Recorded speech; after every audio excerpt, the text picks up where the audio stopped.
Welcome to the Mockingcast, the podcast of Mockingbird Ministries. I'm David Zoll, your host, and in just a few moments, I'll be joined by my co-hosts, Sarah Condon and RJ Heyman. We come to you every other Friday to explore a few of the places where we currently see grace and its absence playing out in unexpected and compelling ways. We're glad to have you with us.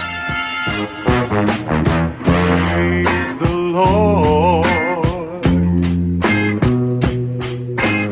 Praise the Lord. God. Well, another day, another dollar. How the two of you guys doing on this fine October afternoon? RJ, you've had a traumatic day. I have had a dramatic day. First of all, it is a fine October afternoon. Fall has come to Houston in the form of 82-degree days, which are dry and sunny. So now this is a good time to be in Houston, Texas. But yeah, I'm tired. Up late watching my Astros lose to your Nationals. Yeah, exactly. Your wife's Nationals, you bandwagon fan, because you went to bed early.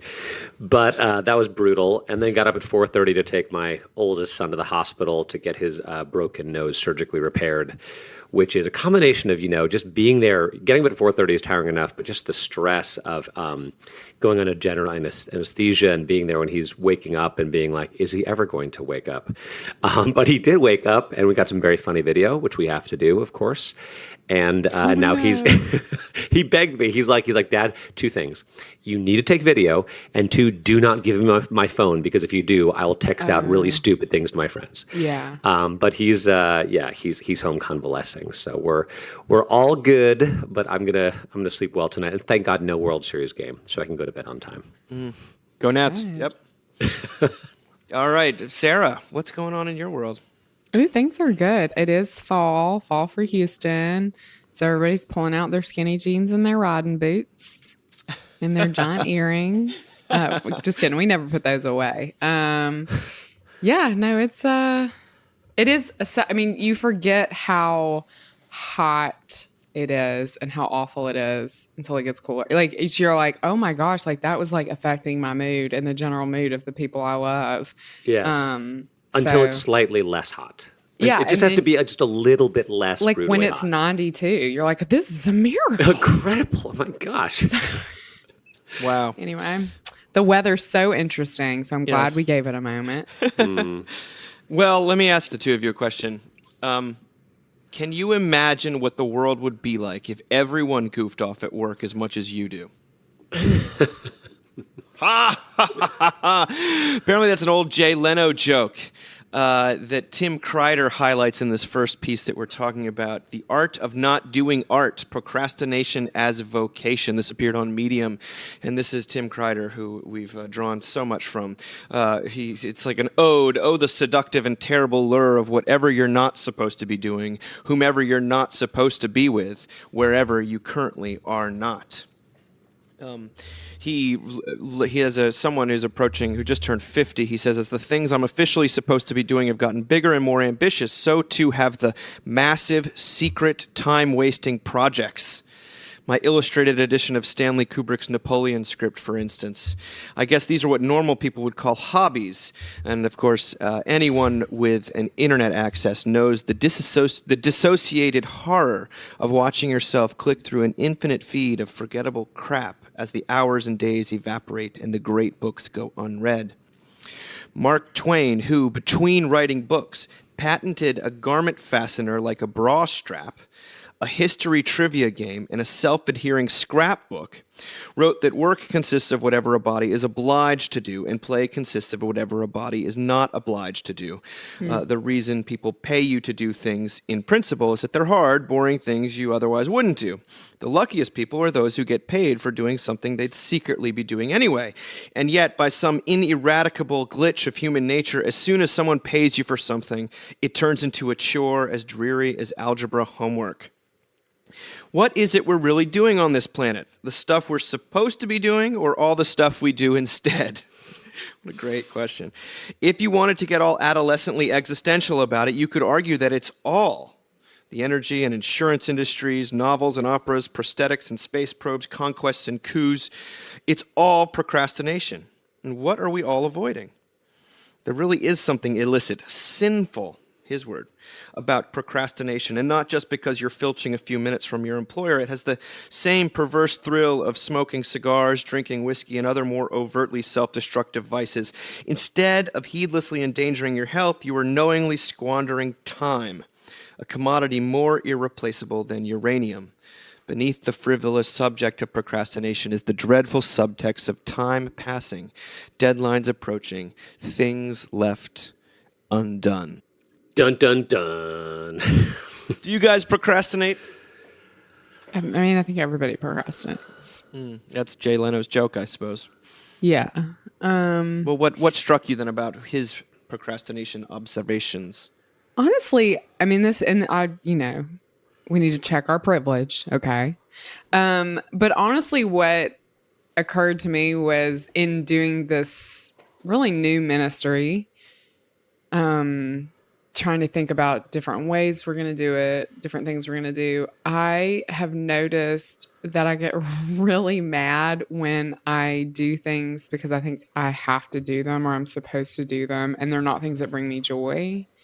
And trying to parse that out. It's been the first time in my life I've probably had the vocational ability to do that. But it also has made me wonder about other parts of my life where I feel obligated to do something that I have no desire to do, and then become mad at it, and then become kind of a hellish person to be married to, or, to be mothered by.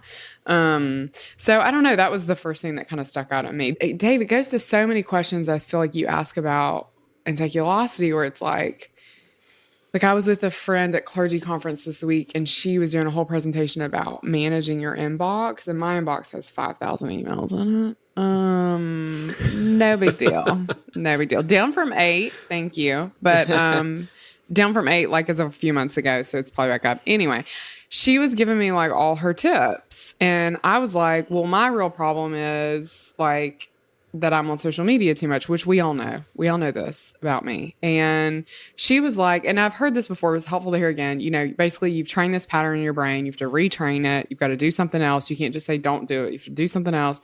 So then this morning I was at the doctor's office and I was like, okay, retrain my brain. I'm like, I'll clean out all my old text messages and my old email. And then I'm just like, bleh.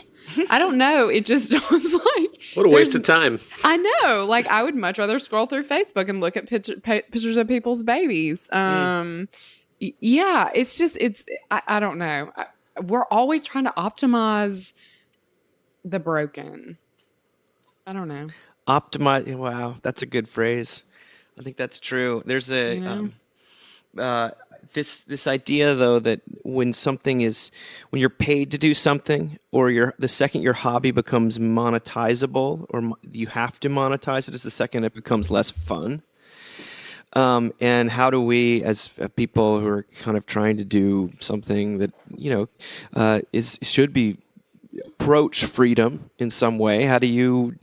Yet you also have to pay bills. How do you go about this? And the law is certainly what he's talking about when it comes to what you are obliged to do, what you are rewarded with money, and what you're procrastinating. And in fact, what he seems to be suggesting is that the stuff that you're doing instead of what you should be doing is actually often good fruit in your life.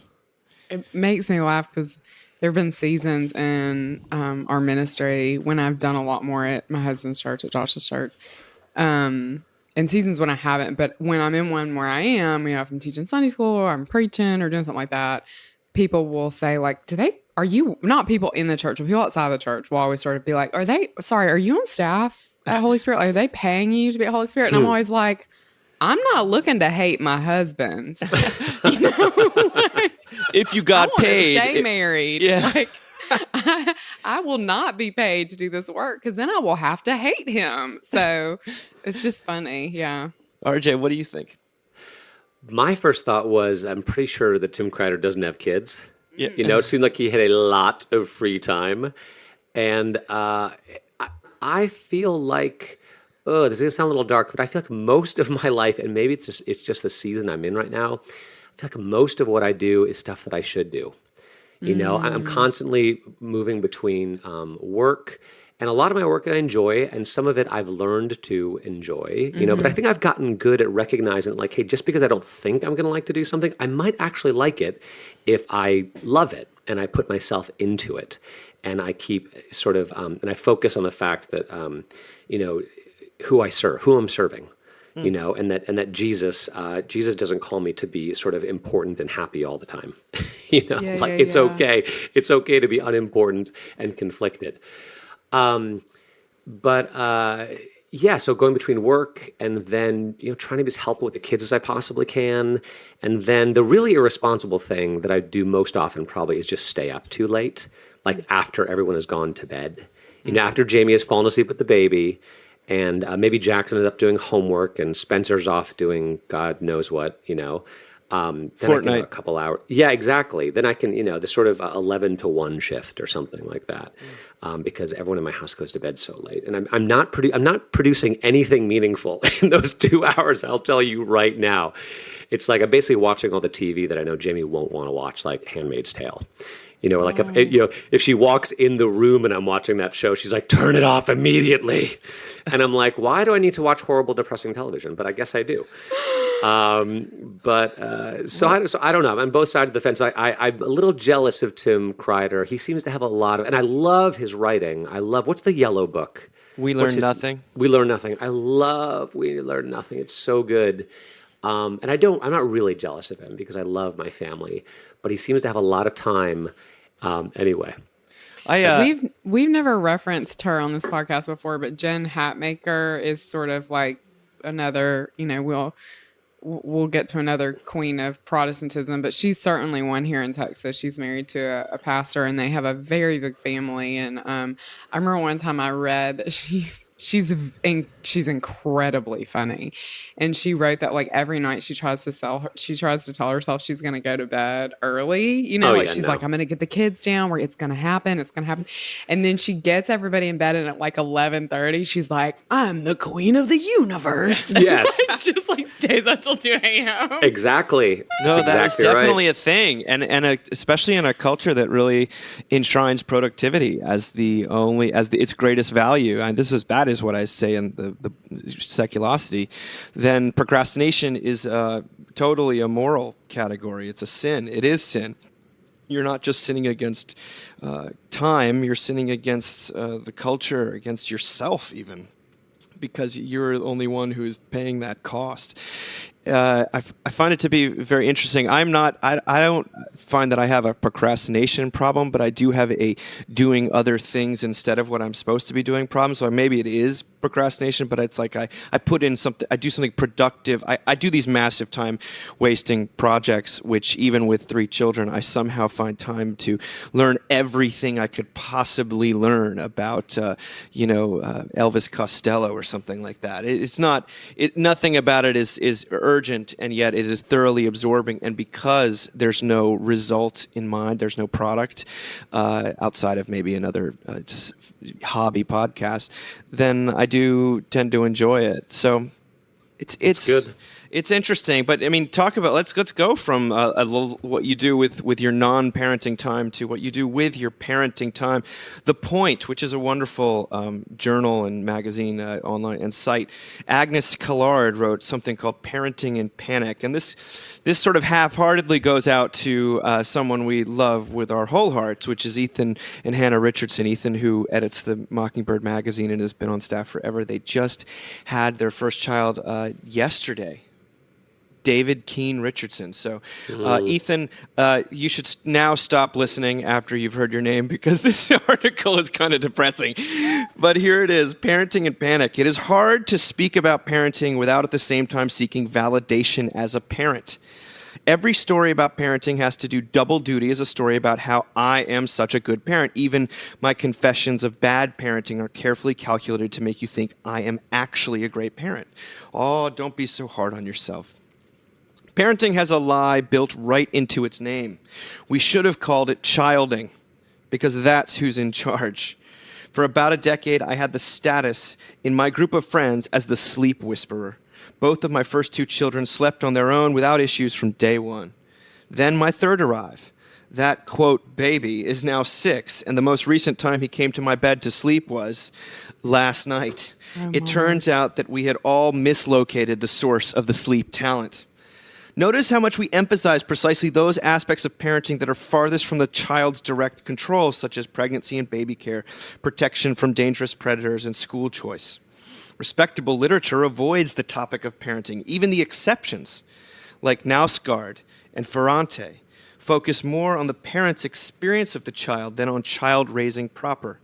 Is that because they know the real action lies elsewhere in the child rising? When you're a parent, there's a story you are deeply invested in. It's not your story, and you're not going to get to know how it turns out, at least not unless you're very unlucky. Pretending one controls the story with one's, quote, parenting choices is one coping strategy.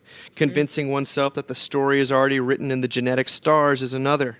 The truth is the story is not yet written. You care tremendously how it goes, and you don't get to write it, which is all to say the panic is justified.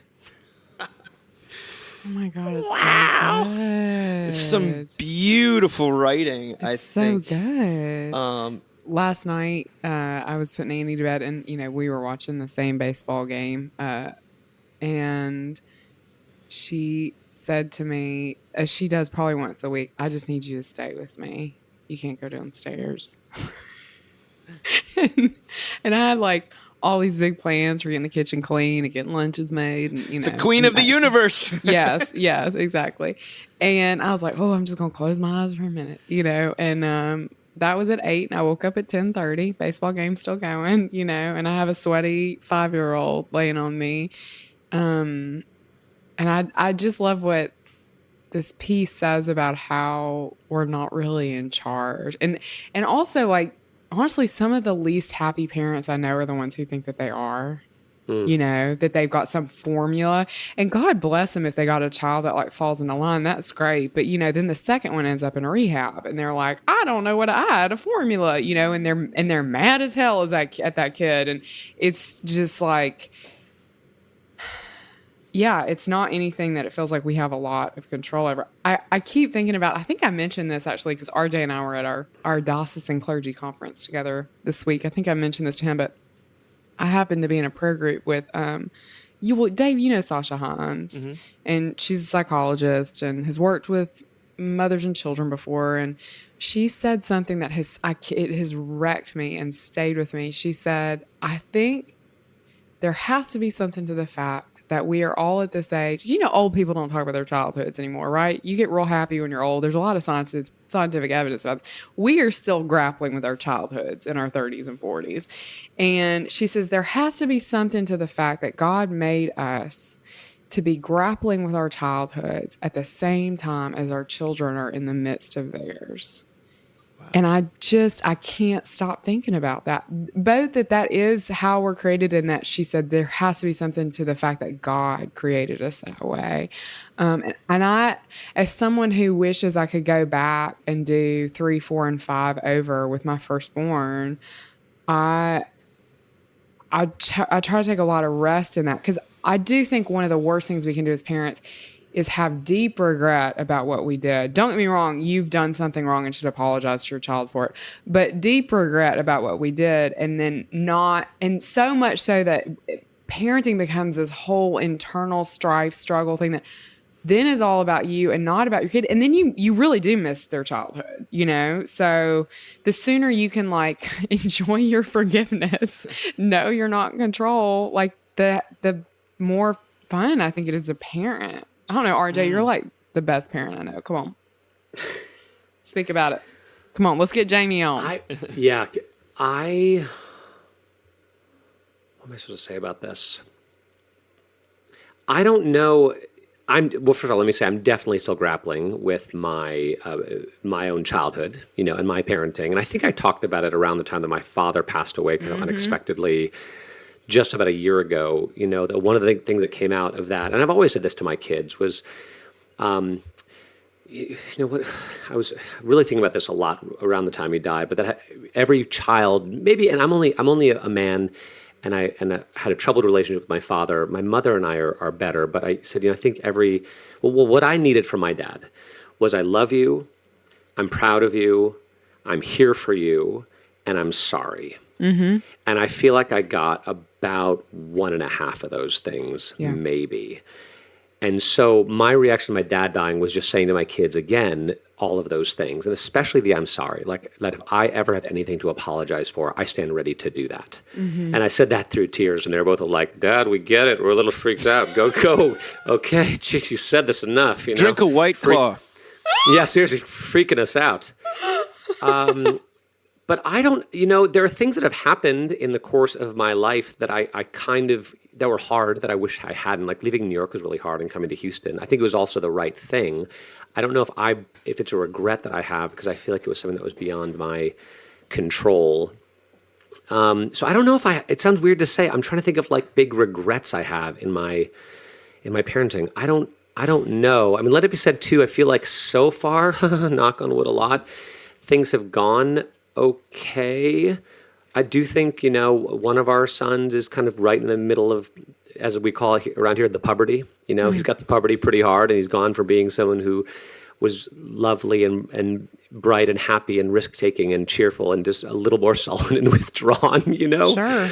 But I've also done a fair amount of mindfulness work, which I think, you guys have also done, and realizing that, like, just because you feel one way right now doesn't mean you're going to feel this way in 5 minutes or an hour from now or tomorrow, and that emotions come and go. And I think that's been helpful in parenting, to recognize that like seasons come and go. Even with our 3-year-old, like he is in a lovely phase right now, but in our experience, kids that age have like a lovely 3 months, and then they're just monsters for 3 months. And then it's 3 months on, 3 months off, 3 months on, 3 months off. And that it's also sort of cyclical, that I do feel like the biggest thing I can do as a parent is not to get too wrapped up in it, just sort of let it be a little bit, and just have faith, not to be absent or not care, because that's the dance for me, like how to care and not to care. Someone once said, isn't that the how do I care and yet let it also be? And find that space between like knowing when I really need to get to my kids about like doing their homework versus just like letting it go. There's a mom I know who one of her older children really went through some stuff, like really serious mental illness, and had to do a lot of work on themselves and as a family. But then it was kind of amazing to talk to her on the other side of that experience. She told me how she was sitting around with a bunch of moms talking about their younger children who were then getting into high school, and they were talking about colleges. And at some point, this mom that I know said, well, my kids just, at the end of the day, they're just going to be who they're going to be and go where they're going to go. And all the other moms freaked out. They're like, what are you taught? That's insane. Yeah. But she had this level of confidence that things were going to be okay because of the difficulty that she had been through and the work that she had put in, on herself and on her family. I mean, we would say that I don't think it's a stretch to say that the panic that Collard describes, it was an opportunity for faith.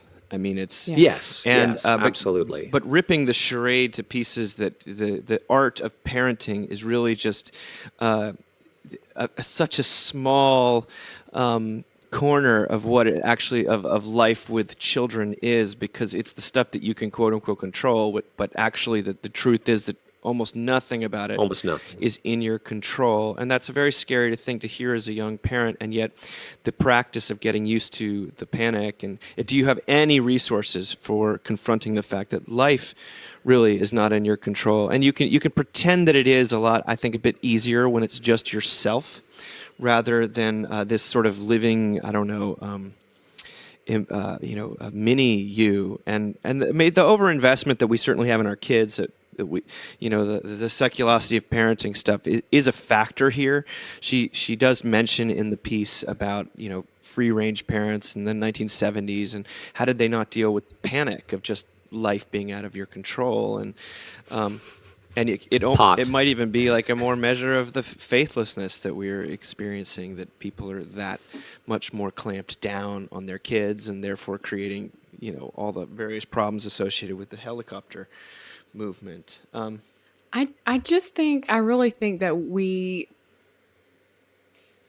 that we're so terrified right now. It's interesting. I heard David Peters, and we talked about David Peters' piece.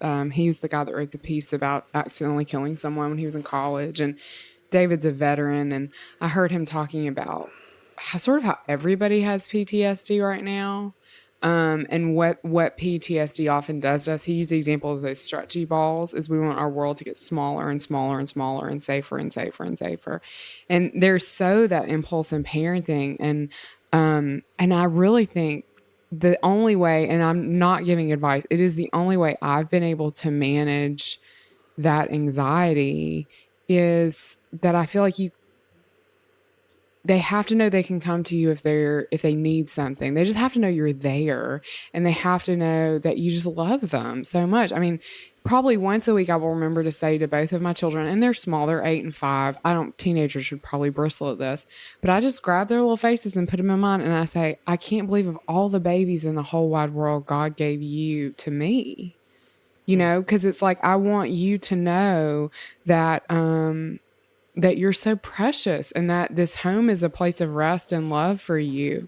And yet there's this part of me that wants to say, in structure too, we're very structured. You know, it's like we always, but it's like, why don't, but, you know, what matters is that they feel like, what matters is not that they feel safe out in the world. What matters is that they feel safe and loved and cared for at home in a way that's not just like physical safety and not just like, oh my God, what did they see on the internet safety, but is like true rest. But there's not like a formula for that. You know what I mean? Because we're broken people parenting broken people. I mean, there's not a formula for that. Optimizing the broken. Yeah. It's also just, I had a moment recently when I was a little panicked about one of my kids. Well, I mean, today I was panicked when, like, you know, at a children's hospital, they take you into recovery as soon as your child is out of surgery, which means they're still basically knocked out. And then to watch your son come to and like his eyes open, darting around, it was a freaky situation. But I'm glad that's over. But I was worried about one of my kids. And then we talked about surprise a couple weeks ago. And then my 3-year-old, who has just been singing at home all of the chapel songs that he sings at preschool, started singing, God is so good. God is so good. God is so good. He's so good to me. Just started singing that out of the blue. And I was like, wait, yeah, God is good to my kids. And God is going to be good to my kids. And it's not up to me to be 100% responsible for that goodness, because I can't be. And that chased away some of that panic. It was kind of an amazing. I was very thankful. So it was God using one of my kids to speak peace into my life about another one of my kids. Wow. I love when I say it enough to my kids that they'll say it to me now, but whenever I hear them sing, I'll say, ooh, you woke up with a song in your heart this morning. So they'll say it and they're like, I woke up with a song in my heart this morning. I'm like, all right. When I sing in the morning, my wife tells me to stop immediately. Yes. Well, it's not as cute. I haven't had my coffee yet. Stop that. Well, it's not as cute. You know, in the very same publication in The Point, Wesley Hill, the theologian, had written something about Christians and children. And he was talking especially about single people who decide not to have children. And he quotes Rodney Clapp, says, the married Christian ultimately should trust that his or her survival is guaranteed in the resurrection. But the single Christian ultimately must trust in the resurrection. Wesley goes on to say, the married, after all, can fall back on the passage of the family name to children and on being remembered by children. But singles mount the high wire of faith without the net of children and their memory. If singles live on, it will be because there is a resurrection. And if they are remembered, they will be remembered by the family called church. The early Christians, this is a great piece. Come on now. The early Christians thought that something shifted with parents and children after Jesus rose from the dead. In a Jewish context, children would have been the future of the nation of Israel and God's work in the world. With some qualification, he writes, the church has never quite lost its sense that there's now a clear way to appreciate children without pinning all your hope for the future on them. Children after Christ are not simply to be seen as links in a generational chain that will guarantee the church's future flourishing, but instead are gratuitous gifts. Then he quotes Stanley Hauerwas, the theologian, who says, Christians do not place their hope in their children, but rather their children are a sign of their hope, in spite of the considerable evidence to the contrary that God has not abandoned this world.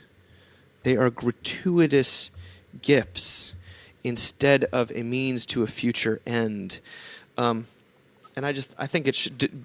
Every time we talk about parenting, I'm always cognizant that there's a lot of people that don't have kids, and some would love to have kids. Some are very glad that they don't. But when it comes to faith, you almost Paul, the Apostle Paul didn't have children, and it's Jesus. Do we need to even say, Da Vinci Code notwithstanding, Jesus didn't have any kids, and faith is there's almost like a nakedness about that, where the immortality or the fallback almost of that is taken away, and you're on the high. I love how he says the higher wire act of faith.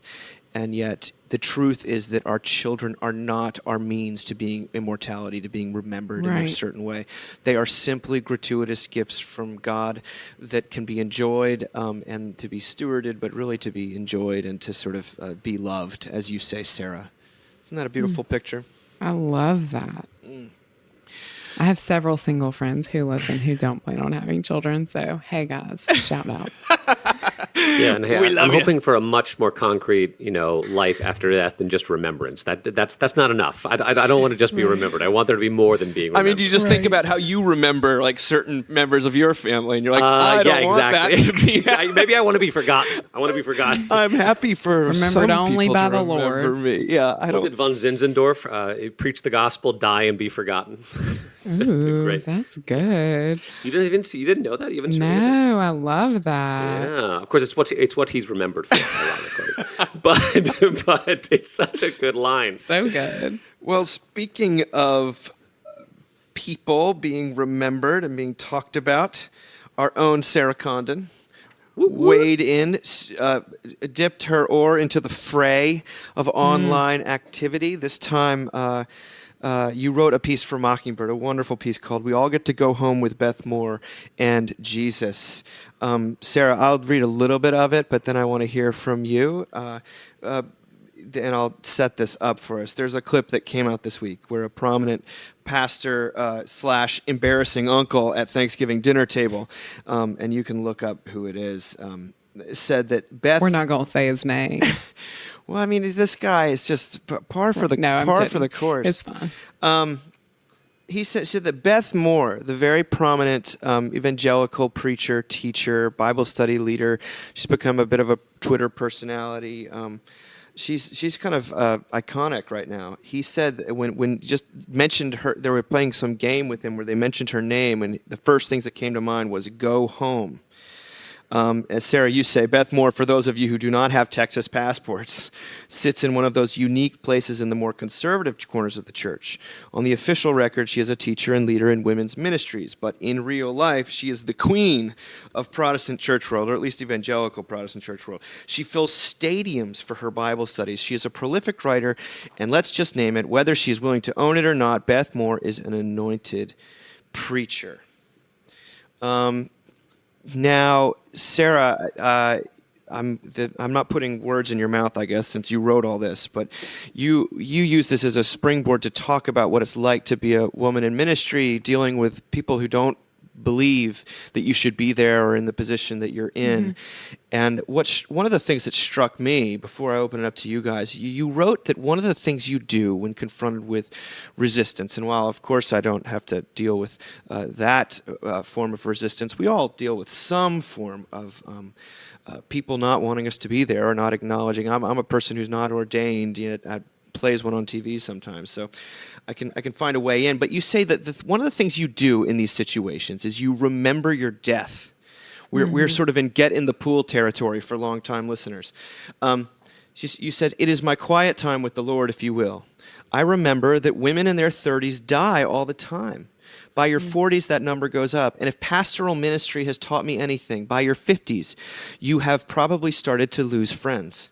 Cancer, car accidents, thinking you can still do a backhand spring can all get you like a thief in the knife." That's funny. So with the time I've been given, I remind myself that I do not have time to waste. I have children to raise. I have a husband to love. I have a gospel to preach. That fills up exactly 100% of my schedule, and I have 0 slots for nonsense. I guess, I'm trying to think of how procrastination fits into this. I was going to say, except for your Facebook feed, except for your Facebook and your Twitter Except feed. for your Facebook feed Is and it your Twitter nonsense feed. though? Jury's still out. We don't know. Remember, we're in the 1920s of cigarettes. I have a light cough.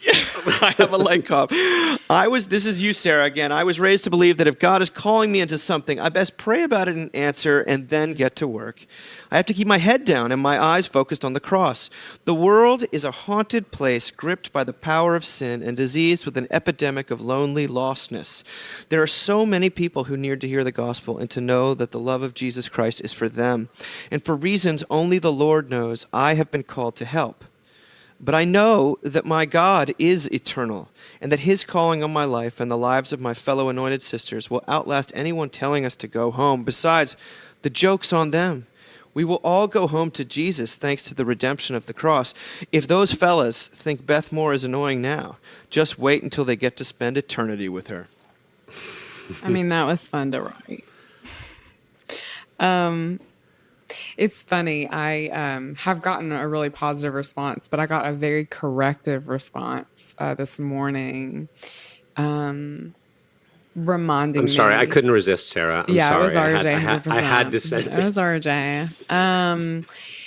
Reminding me of how conservative Beth Moore is. Like I forgot. I mean, please. Like I forgot where she stands on this issue and where she stands on that issue. And I just find it ironic that, that you're choosing to raise up this woman in a conversation about ordained women. And I was like, first of all, thank you for your opinion, sir. It's so funny that you're correcting me about how I can feel about a fellow woman in the ministry as a progressive man. I'm here for this version of feminism. And by here for it, I mean, please stop talking. Sorry. It was such an interesting, it was so interesting to me because it was like, on a certain level, aren't you doing exactly what I'm writing against? And you think you're such an advocate because you're speaking for me. Like, it just was it's such a fascinating kind of minefield to navigate. And I wrote the piece because I love mainline Protestantism, because a piece that came out like a year ago about 5th century women being ordained bishops is now circulating on my news feed and from some fellow clergy. And I just, for me, it was such a Holy Spirit thing that these two things were being raised up at the same time because this man in so many ways is really calling and demanding that Beth Moore justify herself, or that the people who love her and love her gospel message justify themselves. And on the other hand, the church I tend to inhabit more is saying, oh, but you have to be okay with ordained women because it turns out we've got evidence that in the 5th century women were ordained. And it's like, none of this is the justification that we get through the cross. And that is the only justification that matters. And Beth Moore, conservative or not, knows that. You know what I mean? Lives in that space, inhabits that. That's definitely been her response to this. But I get asked a lot. I got asked by that sweet, adorable, oh my word, they should start a band. They're so cute. Group of young people from Westminster Seminary who were at 1517 with Dave and I this weekend.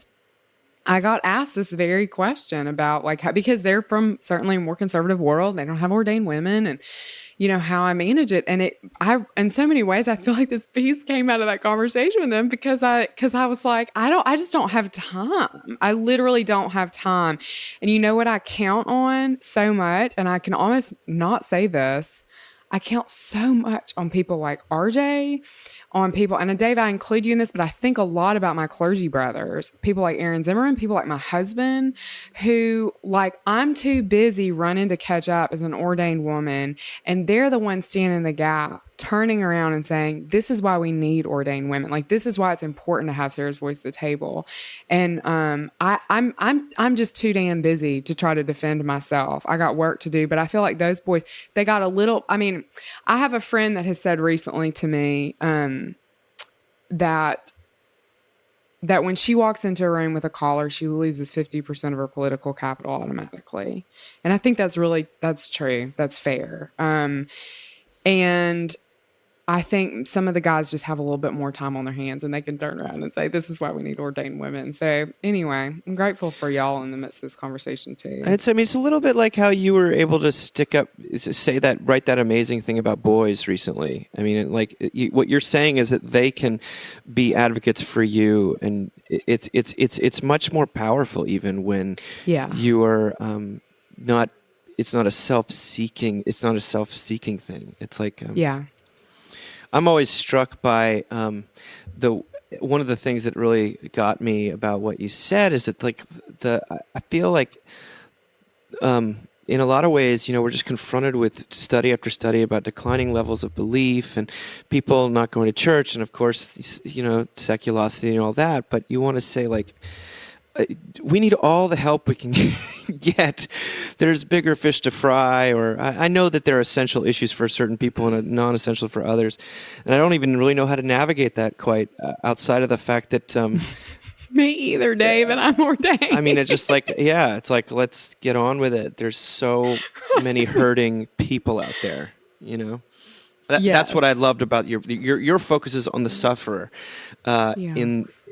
not on yourself. And I mean, well, because it's such murky territory. I mean, so Josh and I were talking about this last night. It's such murky territory as women because there are decisions he's made in his church that are so thoughtful, and he's taken the time to do them in the right way. And as a woman, when I hear him process them, I'm like, that's so interesting, because I would have lit all that on fire ASAP. Because I would have thought it was all about me and my authority and their inability to respond to my authority because I'm a woman.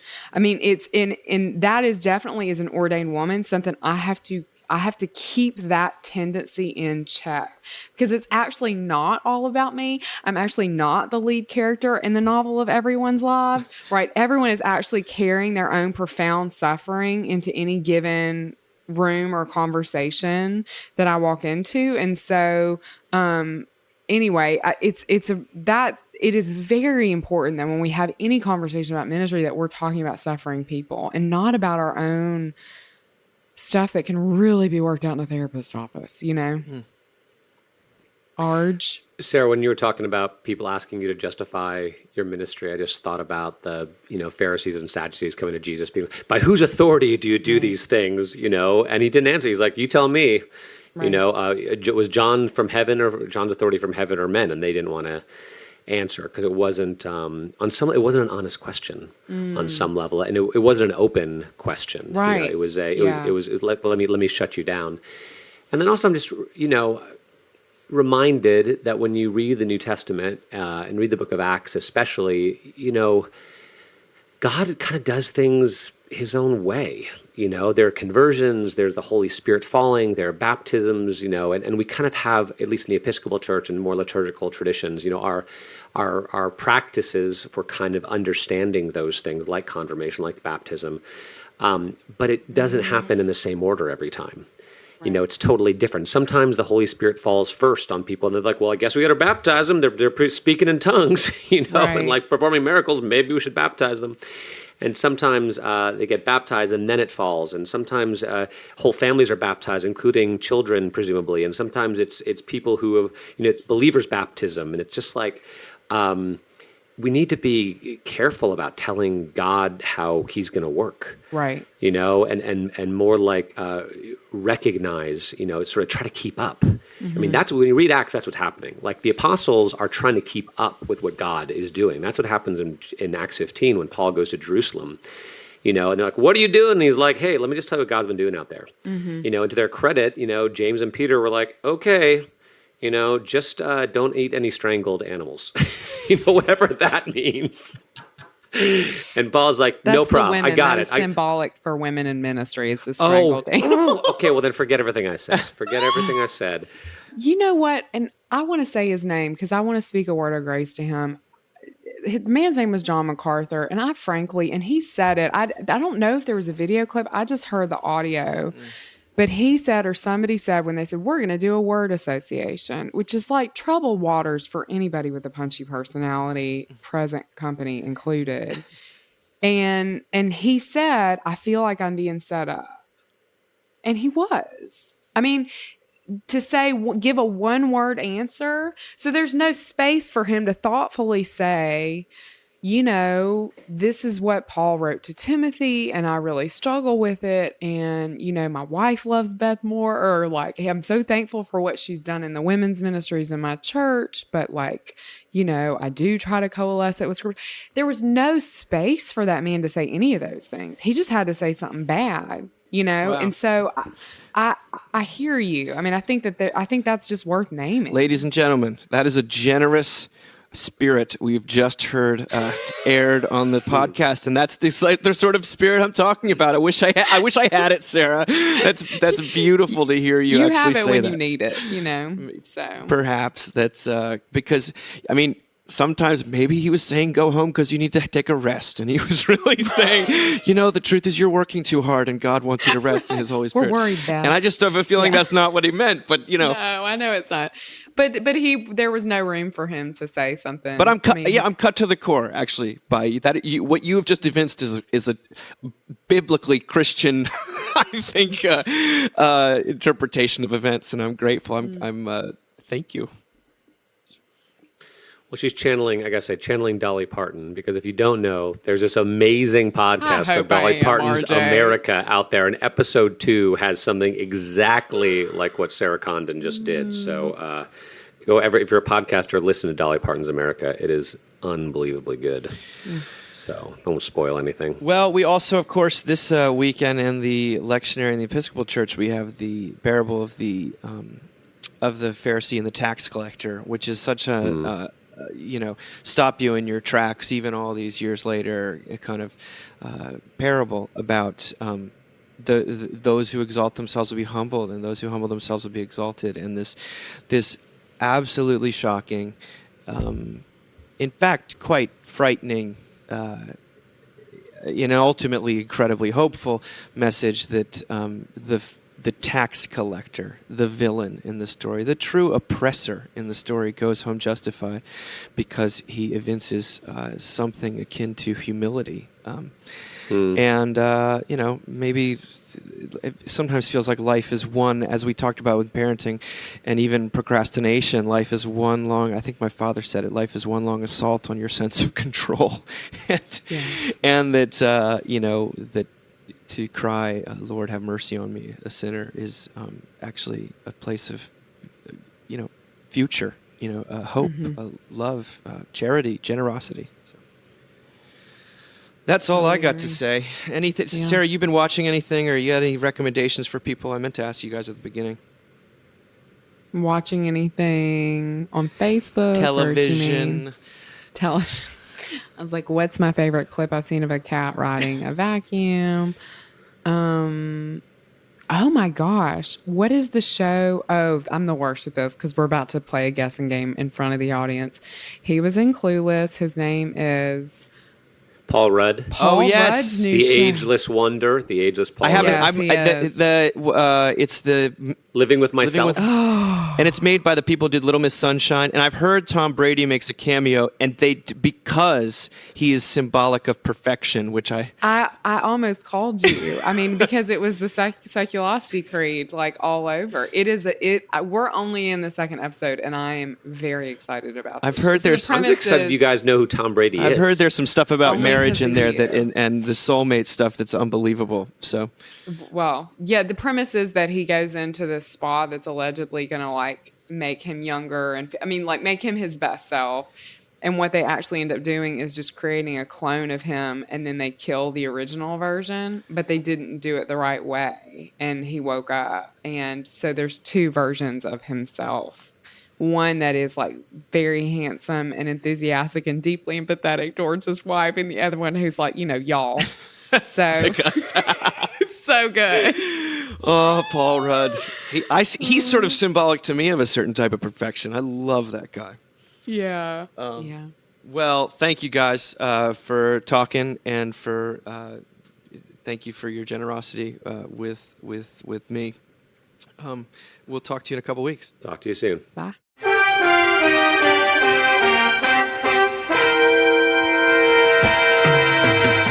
Thank you for listening. Remember, you can find us on the web at www.mbird.com. And we'd always love to hear from you at info@mbird.com. Audio production for the Mockingcast is provided by the Narrativo Group, and if you like what you've heard, please do drop over to iTunes and leave us a rating and review. Until next time. Praise the Lord.